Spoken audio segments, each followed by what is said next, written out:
Hi friends, എല്ലാ കൂട്ടുകാർക്കും പുതിയൊരു വീഡിയോയിലേക്ക് സ്വാഗതം. ഇന്നത്തെ ഈ വീഡിയോയിൽ നമ്മൾ നോക്കാൻ പോകുന്നത് യൂട്യൂബ് വീഡിയോകൾക്ക് മുമ്പിലായി കാണുന്ന തംബ്നെയിൽസ് അത് മൊബൈലിൽ വളരെ എളുപ്പത്തിൽ എങ്ങനെ ക്രിയേറ്റ് ചെയ്യാം എന്നുള്ളതാണ്. ഇപ്പോൾ നിങ്ങൾ ഈ വീഡിയോയിൽ കാണുന്നത് യൂട്യൂബ് തംബ്നെയിൽസ് ഞാൻ ക്രിയേറ്റ് ചെയ്തതാണ്. അപ്പോൾ അത് എങ്ങനെ ക്രിയേറ്റ് ചെയ്യാമെന്നാണ് ഇന്നത്തെ ഈ വീഡിയോയിൽ നോക്കാൻ പോകുന്നത്. അപ്പോൾ അത് മനസ്സിലാവണമെന്നുണ്ടെങ്കിൽ ഈ വീഡിയോ സ്കിപ്പ് ചെയ്യാതെ മുഴുവനായിട്ടും കാണുക. അതുപോലെ തന്നെ ഈ ചാനൽ നിങ്ങൾ ആദ്യമായിട്ടാണ് വീഡിയോ കാണുന്നതെങ്കിൽ വീഡിയോയ്ക്ക് തൊട്ട് താഴെയായി കാണുന്ന ചുവന്ന സബ്സ്ക്രൈബ് ബട്ടൺ അമർത്തി ചാനൽ സബ്സ്ക്രൈബ് ചെയ്യുക. അതോടൊപ്പം തൊട്ടടുത്ത ബെല്ലൈക്കൺ കൂടി എനേബിൾ ചെയ്യുക. അപ്പോൾ നമുക്ക് നേരെ വീഡിയോയിലേക്ക് കിടക്കാം.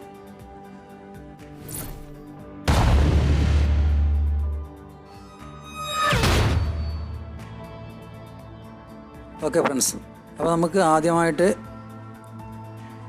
ഒരു ആപ്ലിക്കേഷൻ ഓപ്പൺ ചെയ്യണം. അതിൻ്റെ പേര് ലോഗോപിറ്റ് മാപ്പ് എന്നാണ്. അപ്പോൾ അത് ഡൗൺലോഡ് ചെയ്യാനുള്ള ലിങ്ക് ഞാൻ വീഡിയോയ്ക്ക് താഴെ ഡിസ്ക്രിപ്ഷനിൽ വെക്കുന്നുണ്ട്. അവിടെ നിന്ന് ആവശ്യമുള്ളവർക്ക് ഡൗൺലോഡ് ചെയ്യാം. അതല്ല എന്നുണ്ടെങ്കിൽ പ്ലേ സ്റ്റോറിൽ നിന്ന് ഡൗൺലോഡ് ചെയ്യുക. ആ ഡൗൺലോഡ് ചെയ്ത് ഓപ്പൺ ആക്കുമ്പോൾ ഇങ്ങനെ ഇൻ്റർഫേസ് ആയിരിക്കും ലഭിക്കുക. അതിൽ നിന്ന് നമ്മൾ യൂട്യൂബ് തംബ്നെയിൽ എന്നുള്ളത് സെലക്ട് ചെയ്യുക. അത് സെലക്ട് ചെയ്യുമ്പോൾ ഇങ്ങനൊരു പേജായിരിക്കും നമുക്ക് ലഭിക്കുക. ഇവിടെ നമുക്ക് ആവശ്യമുള്ള ബാക്ക്ഗ്രൗണ്ട് കളർ സെറ്റ് ചെയ്യുക. അതല്ല എന്നുണ്ടെങ്കിൽ നിങ്ങൾക്ക് എന്തെങ്കിലും പിക്ചറാണ് കൊടുക്കാനുള്ളതെങ്കിൽ പിക്ചർ സെറ്റ് ചെയ്യുക.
ഈ തംബ്നെയിൽ സെറ്റ് ചെയ്യുമ്പോൾ നമ്മൾ പ്രത്യേകം ശ്രദ്ധിക്കേണ്ട ഒരു കാര്യം, ഇതിൻ്റെ തംബ്നെയിൽസിൻ്റെ വലത് ഭാഗത്ത് താഴെയായിട്ട് കുറച്ച് സ്പേസ് ഇട്ട് കൊടുക്കണം. കാരണം അവിടെ നമ്മൾ എന്തെങ്കിലും എഴുതി കഴിഞ്ഞാൽ മറ്റുള്ളവർക്ക് കാണാൻ കഴിയില്ല. കാരണം യൂട്യൂബിൽ വീഡിയോ അപ്ലോഡ് ചെയ്യുമ്പോൾ അവിടെ ആയിരിക്കും അതിൻ്റെ ടൈം കാണിക്കുക. അതുകൊണ്ട് അതിൻ്റെ ബാഗിലുള്ളതൊന്നും കാണാൻ പറ്റില്ല. അതുകൊണ്ട് അവിടെ ഒരു ചെറിയ സ്പേസ് കൊടുക്കുക.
തംബ്നെയിൽസ് ഡൗൺലോഡ് ആയിട്ടുണ്ട്. ഇനി നമുക്കത് യൂട്യൂബ് വീഡിയോക്ക് എങ്ങനെയാണ് കൊടുക്കുക എന്നുള്ളത് വളരെ പെട്ടെന്ന് ഞാൻ കാണിച്ചു തരാം.